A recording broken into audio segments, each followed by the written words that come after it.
Welcome to another edition of Throwing Shade. So this morning I want to start out with a definition. I know the definition by heart, having practiced law, but I'm going to read it off for the record. Willful blindness is by definition the deliberate failure to make a reasonable inquiry of wrongdoing despite suspicion or awareness of a high probability of its existence, or as we like to say, a conscious avoidance of the truth.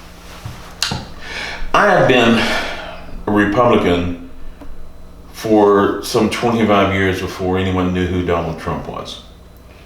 I've been a Republican longer than he has been, but my disappointment in the party, and like Steve Schmidt, one of the reasons that I left the party was this willful blindness that is practiced throughout the entire party, particularly as it concerns wealthy European Americans. So I'm going to talk about Jared Kushner for a minute this morning. So to give you an idea of how egregious this violation of who we are really is, Jared Kushner came into the White House after all the debt that he had accumulated and almost losing some properties, kind of on the verge of bankruptcy, but still, if they liquidated everything, would have had a net worth of roughly $200 million, which sounds like a lot of money, but in the circles where he traffics, it's probably middle of the road. So Jared was the beneficiary of affirmative action, and it's not the affirmative action that you're thinking of that people get angry about. It's the affirmative action like Laura McLaughlin affirmative action. He wanted to get into Harvard, did not have the grades, and somehow wasn't going to get into Harvard until his father wrote a check for $2.5 million. Then all of a sudden, his grades did not matter.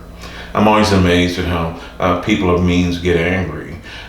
People who are without means when the playing field is leveled. I've heard it said that to the privileged, equality feels like oppression. To the privileged, equality feels like oppression. But here's my point.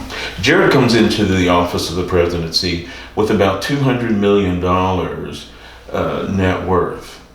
Works in a government job, supposedly for no pay, for 4 years, leaves the office with $500 million more net worth than when he came in.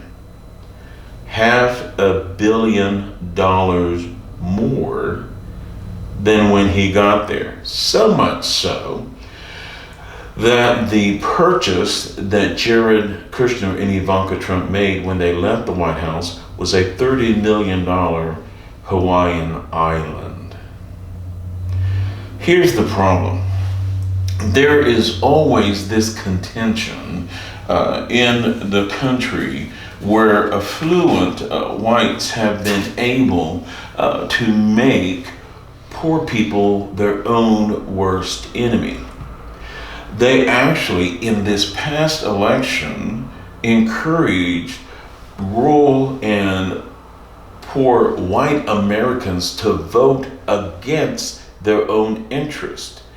In Georgia, one of the reasons that bankruptcies are so high is because when the Affordable Care Act came into existence, the governor refused to make it available to their people. In the same way, the same situation existed in Mississippi and in Kentucky and in Alabama.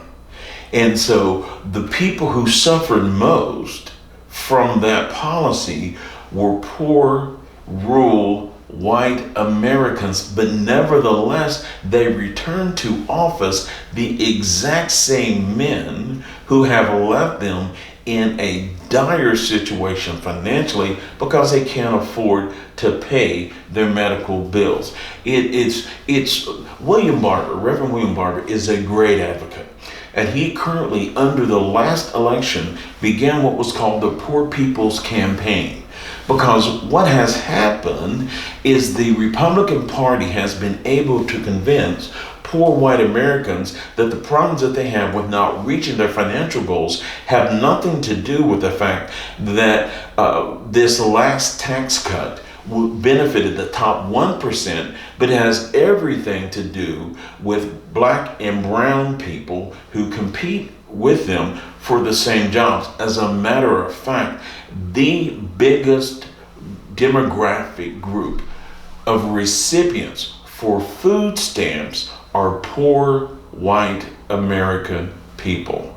And nevertheless, they return to office and return to power the very men that have left them, the men and women that have left them in this dire financial situation, have been able to convince their constituents that they who hold the means of power and who have been able to benefit, like Jared Kushner, to the tune of $500 million, benefit themselves through this past and current crisis, and then have no intention whatsoever of alleviating that financial pain, but ask those same people who they are standing on the backs of to gain, to make their financial and political gain, ask them to continue to support policies that hurt them, because they've been able to convince that population and that demographic that the real enemy